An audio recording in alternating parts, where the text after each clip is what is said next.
The following segments are pre-recorded and sponsored by Longworth Productions. Major funding for Triad Today comes from Blue Cross Blue Shield of North Carolina, making healthcare better for all. A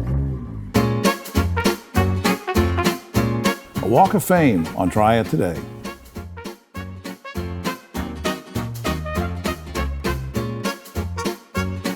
Hello everyone, I'm Jim Longworth and welcome to another edition of Triad Today, coming to you again from the Kernersville Auto Museum. You got to come see this place. I'll tell you more about the museum later on. And later on is when the roundtable shows up and we'll get into all sorts of controversy with those guys, I'll guarantee that. We have a lot of great guests and important information coming your way over the half hour, but where we want to start is sort of celebratory with two very special guests who are going to tell us about honoring special folks. On my far right, our good buddy, Pat Pate, City Manager of the City of Winston-Salem. Pat's special guest is our friend Sue Spainhour, who's Deputy Director. Good to see both of you this morning. Thank you. Pat, let me start with you. I understand the city has a unique program to honor residents who've made a name for themselves in the arts and entertainment industry.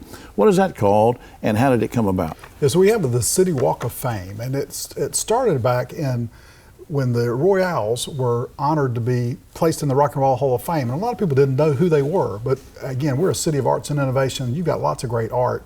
So when that happened, the city mayor and the mayor pro tem at the time decided, hey, we need to have a Walk of Fame that showcases this talent that's in our community. And the Royals were one of the first ones that were they placed went in in first. that. I think that's a great impetus for that. Sue, how do you select folks to honor, and what's the criteria, what's the process? Sort of school me on that. Okay, so we open up the nominations January 1st of each year, and you have until the end of February to submit a nomination for someone. So within that nomination, we have a criteria that requires the person being nominated first is deceased, because it is the Arts, Culture, and Entertainment Memorial Walk of Fame. There you go. So this person has passed on.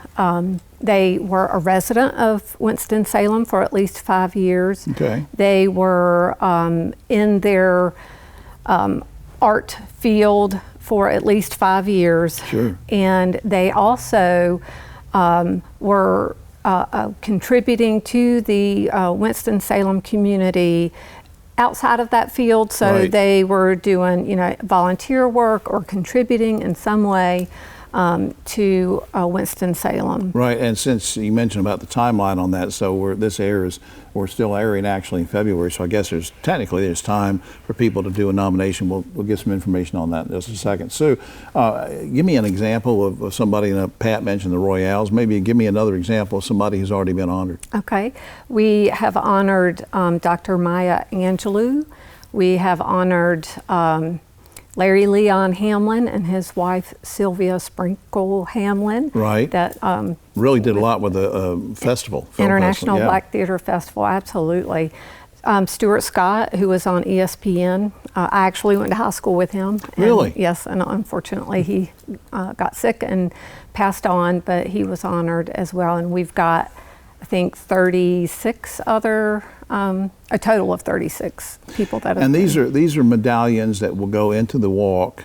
Now, who actually approves the nominations once everything comes in? I mean, is that the two of you or what? No, it starts with a committee that the mayor has selected.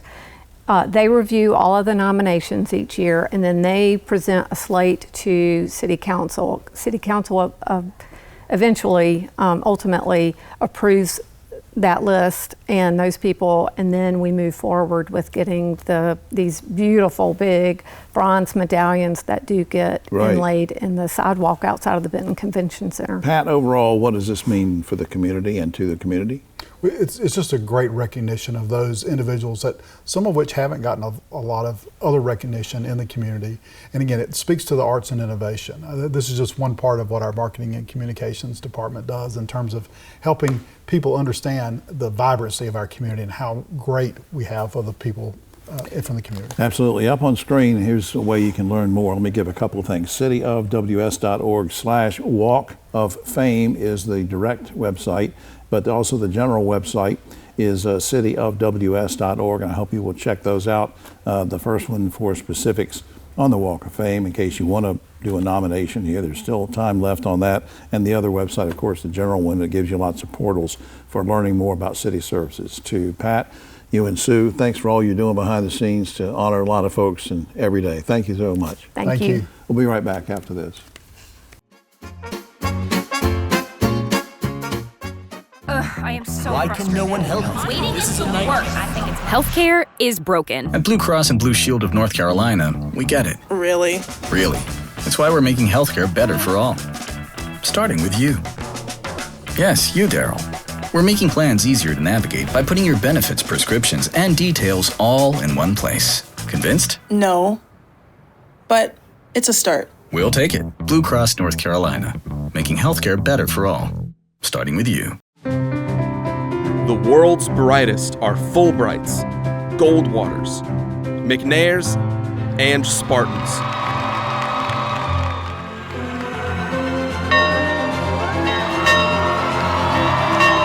UNCG. Find your way here.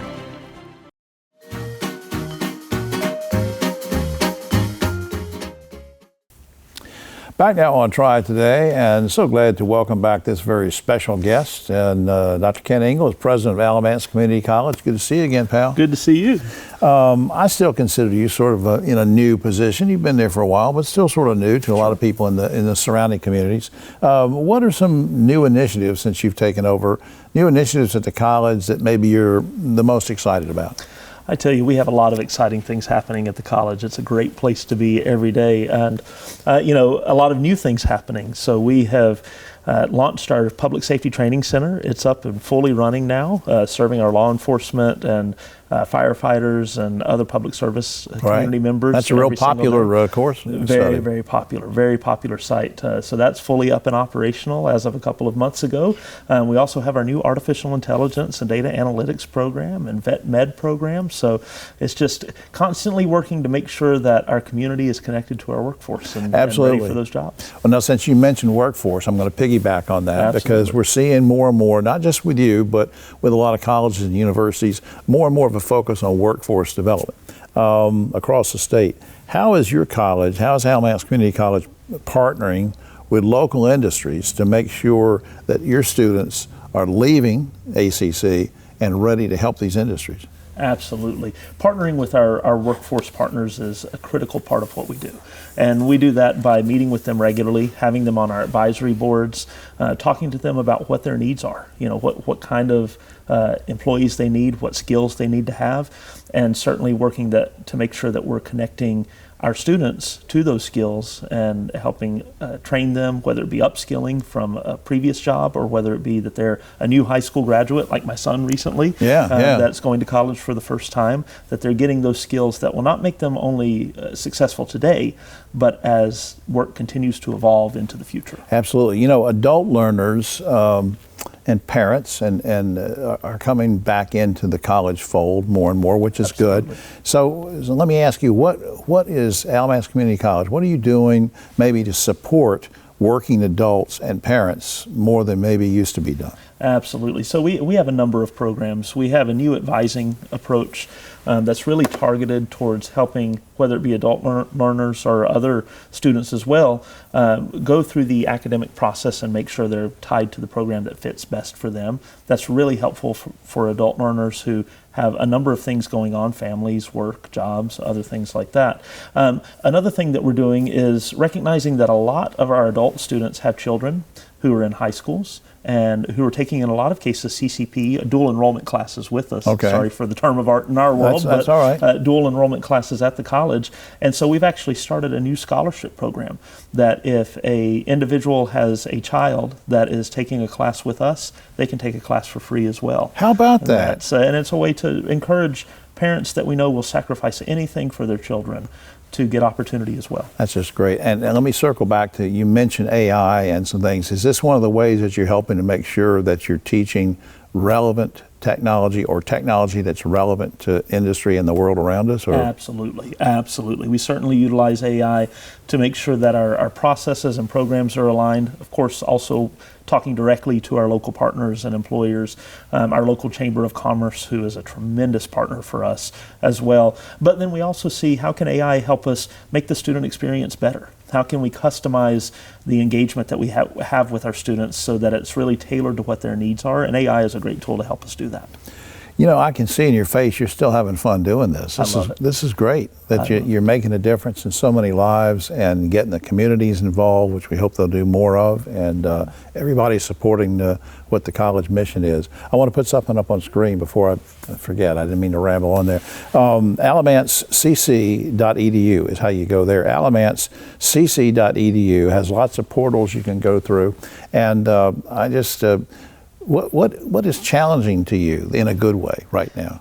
So, you know, I am very fortunate. I have an incredible team of people that I get to work with every single day. And probably my biggest challenge is making sure that I'm helping pave the way so that they can do what they do so well, which is support our community. And they do it. And they do it. They do a great job. Just like Sarah Harden, who we had on here not long ago. Absolutely. She does a great job. She does a great job. Yeah. Absolutely. Just ask her and she'll tell you that. No doubt about it. No, I'm just kidding. She's back there watching right now.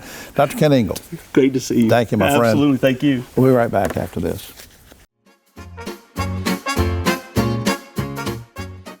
Hi, I'm Jim Longworth, reminding you that Triad Today also airs on GTN Spectrum Channel 13 and streams on WFMY Plus, free on Roku and Amazon Fire.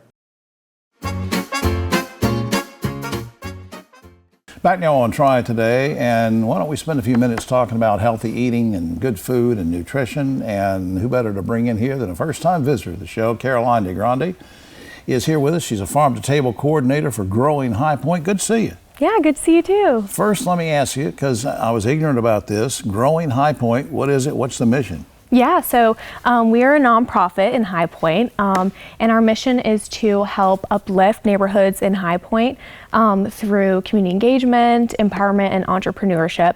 And this is all through the urban agriculture lens. Right, I understand you even have some programs where you teach people to farm, especially maybe women who have sort of been in urban situations before, maybe haven't been exposed to that. Tell me about that. Yeah, so our Farm Her program is what it's called, where it's designed for women who have an interest or a passion in agriculture and want to learn everything from seed to sale of what it's like to have an agribusiness. So we offer that opportunity for them to come and work with our farm staff, learn everything from crop planning to harvesting to marketing your product. And then through a grant through the High Point Community Foundation, we are able to financially support them through that as well. So paying them for their time while they learn with us, so they can support their families in the present, and then in the future they can take that knowledge and start an agribusiness if they like. I just think that's great. I used to help my grandmother 100 years ago snapping beans, but she didn't pay me though. She didn't pay me though. Now, what is the mobile market? I read about. So our mobile produce market is called Grodega. It is a big green bus that we drive around High Point, and it's got coolers, and we take our produce, whether it's aggregated through NC Farms or through our own pocket farms, and we sell it at 30% off the farmer's market price. That's great. Yeah. I was also reading something that you had sent me about a food hub program. What is that? Yeah, so our food hub is basically the entity that all of our produce flows in and out of, and all of our programs kind of intersect through it. So we spend most of our time packing boxes or bags to various programs. We've got our free farm share program. Every Tuesday, we pack 40 bags of produce to be delivered to low-income senior households. Wow, that's just great. That's just great. Now, Blue Cross North Carolina offers a Medicare managed program called Healthy Blue. What I want to ask you about is you've got a partnership with Blue Cross, which is a great partnership. Why is that partnership and what you're doing together so important for the community? Yeah, that partnership is wonderful. We started in 2025, partnering with them in programs like flu clinics, where they actually will sponsor vouchers for Grodega to come, and shoppers who get a flu shot, they can buy produce from us actually for free, and cater to them. So culturally relevant produce. We did a flu clinic with the New Arrivals Institute, so that was really great. And I think these programs are super important because there's a lot of research out there about how healthy eating influences chronic disease prevention. Yeah. So Growing High Point is super grateful to continue doing this work and showing up for the community in that way. We didn't rehearse this or anything, but I'm curious about feedback. And you've been doing this for how many years? So Growing High Point has been an entity since 2019. Yeah, that's what I was thinking. But very quickly, I mean, do you get a sense of feedback and people that have been involved in this and taking advantage of the services you're doing? What do you think? Yeah. People are always super grateful to be able to come and have that also agency of choice. So they shop with us. They're not always just receiving things. They get a choice of a spread and get to choose what they want for their families. So people really appreciate that. How did you get an interest in all this? Yeah, so I studied environmental science in school, and I'm really passionate about food systems and agriculture, and North Carolina has just a plethora of different growing options and 3 growing seasons, so it's super interesting work, and I feel privileged to be able to do it. Well, I just appreciate what you're doing. Up on screen, growinghighpoint.org is something you can check out, and I hope you will. growinghighpoint.org. Now, the general website I'd like for you to visit is bluecrossnc.com. Of course, through Health Through Food is a big initiative for Blue Cross. It's been really making a difference in a lot of communities. So go to bluecrossnc.com. Caroline, thanks for all you're doing to help so many people. Thank you for having me. Right. We'll be right back after this.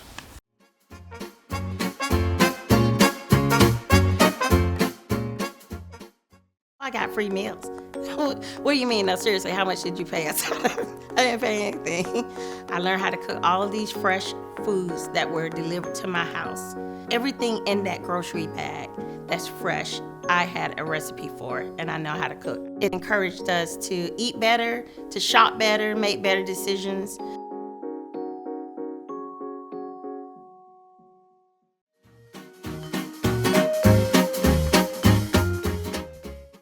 Back now on Triad Today, and time to celebrate a big event coming up. On my far right is our good buddy, Ashton Fowler, who's marketing manager for Modern Auto. She's been here many times before. And her special guest, Cindy Van Oyst, is a Walk MS team captain for the National Multiple Sclerosis Society. Good to see both you ladies. Good to be here.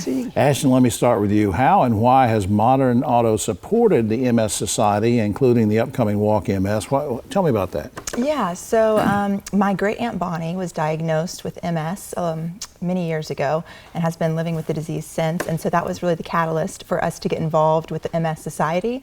And so since then, we've been involved with the Walk as the title sponsor for 28 years. And we have a team called the Modern Auto Motivators that we go out every year, employees, friends, and family, and it's a lot of fun. Yeah, now when and where is the Walk this year? It's at the Colfax Triad Center Park. Yeah, on April 11th at yeah, I think we'll, and that's at Triad Park where they have the Field of Honor and all that. Yeah, Shelter 7. Yeah, you can't miss the sign. Yeah, I'll put that up in just a little bit. I know in working with the MS Society, just help people understand in just a few seconds, what is the mission of the MS Society, do you think? Well, of course, they want to find a cure by empowering people affected by the disease to live your best life while you have it. That means funding groundbreaking research and providing resources to support for individuals and families that have MS, and advocating for better access to care and treatment. Now, this is all very personal for you. I want to make sure the audience understands this. Why is this topic? Why is the Walk? And just look at me and tell me, just out of your heart, just what does this mean to you and why? Why is it personal to you? Well, when I got diagnosed for MS, I had no clue how in the world I got it or why I just lost vision in my eye. And after long hours of figuring it out, within less than 24 hours, I had a doctor who was right spot on. And ever since he put me on one of the breaking medicines, the Tysabri that's out there, I've had no new lesions. I only have 8. Don't have any on my spine. and that's a blessing because I can continue to do pretty much most of my normal activities of daily living. I was able to work. And everybody that I know that has it, everybody that I have several family members who are worse, much worse than I am. A brother-in-law from Ohio, completely almost paralyzed with MS. And so I am a big advocate for several people that are personal. Absolutely. And so this, why is this walk so important? Why should the community get behind it? It's one of the biggest fundraising events in nationwide. They raise millions of dollars for research and for support to families who can't pay for the medicines, because the medicines are very expensive. Oh, yeah. And so insurance only covers so much, and so you get stuck with, how am I going to do this? Right. There's always some company or part of MS that's going to help you. Right. Now, you're a team captain. We've identified you as a team captain. Behind you is some sort of a team, right? We are, because my name is Cindy, and there's 5 Cindys in our group. Right. We're Cindy Lou Who from Whoville. That's a little weird, Cindy, but that's... We like to look as cute as Dr. Seuss. We won Best Dressed Costumes. You are cute, and they're all back there. And up on screen, I want to put this. Walk MS, Saturday, April 11th, as Cindy was saying, Triad Park. For information, you can go to walkms.org, walkms.org. And also, please visit modernauto.com, a company that does so much for the community. It's not just about cars. Here we are in a setting of cars, but Ashton, to you and your dad and your family, thanks for all you're doing to help people. Thank you so much. And I just want to see if, thank you guys for being here and for all you're doing too. So give them a big round of applause. You did a good job. We'll be right back.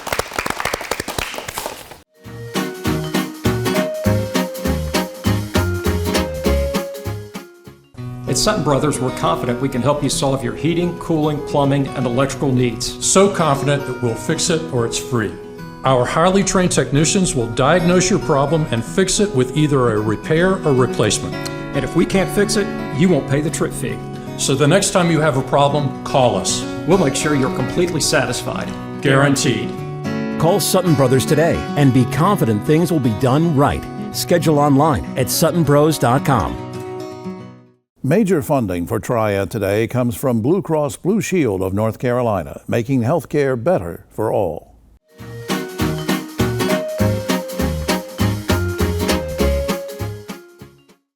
The Roundtable is brought to you by Sutton Brothers, locally owned and operated and serving all of your HVAC, plumbing, and electrical needs.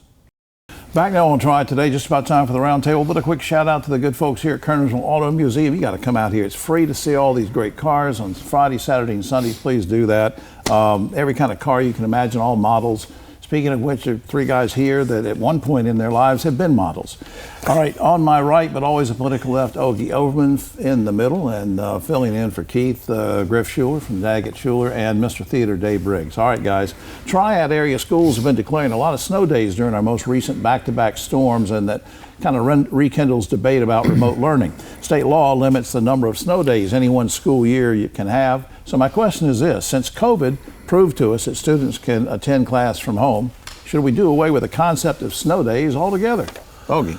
I don't think so. I think you should have snow days up till you reach the limit and then go to remote learning. All right, so you would still have them? I would. Griff. I think Ogie makes a good point. I do think one thing that we have to remember is that for some folks, having internet access is a real issue.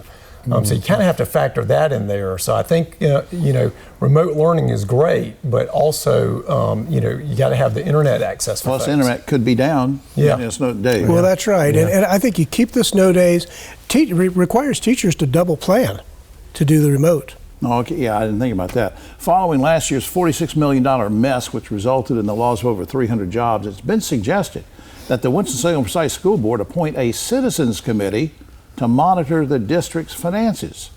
Good idea or bad idea, Ogie? You mean the school board appoints a committee to oversee itself? Right. That makes no sense at all. You need some kind of nonpartisan group. I don't know who it would be. Citizens group in itself is not a bad idea, but not to have them nominated by the people they're going to oversee. It should be the job of a good CFO, Griff. Yeah. I think overall, this is an intriguing idea to me. It might be something that could be a positive for transparency and for accountability, but I think there's some things that would have to be answered about who is on the committee and who selects it. Yeah, Dave. Seems to me that there's already a citizens committee. They've been elected by the public. They're called the school board. All right, good point. Not long ago, George Washington University professor Jason Brennan said that most voters are, quote, ignorant and misinformed, unquote.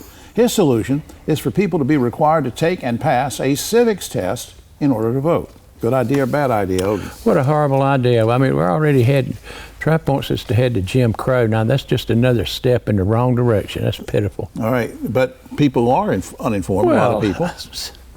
Griff. What do you? I think it's a really bad idea. I think if anything, we in a democracy, we want to have as many people as possible to be involved in the process. And I think that's putting up obstacles for people to vote. I don't think that's a good idea at all. Dave. It's ridiculous. And I think maybe the public schools aren't doing their job if people aren't able to pass 8th grade civics. Mm-hmm. Yeah. Well, they're having a problem with English. I mean, they're having, so anyway, all right, speaking of voting, some of President Trump's advisors say there's a plan afoot to have ICE agents stationed at polling places for this year's elections. Would you guys be okay with having ICE agents stationed at your polling place, Ogie? I take it back. I thought that was the worst idea. This is the worst idea ever. That's horrible, just horrible, Jim. Yeah, I think so. Griff. Horrible. It's a bad idea. I think it leads to the possibility of intimidation, and I think it may have some folks that are not willing to go out and vote, and I think that's a really bad situation. Dave. I agree. Terrible idea. Pass the SAVE Act. Make people show their ID to vote.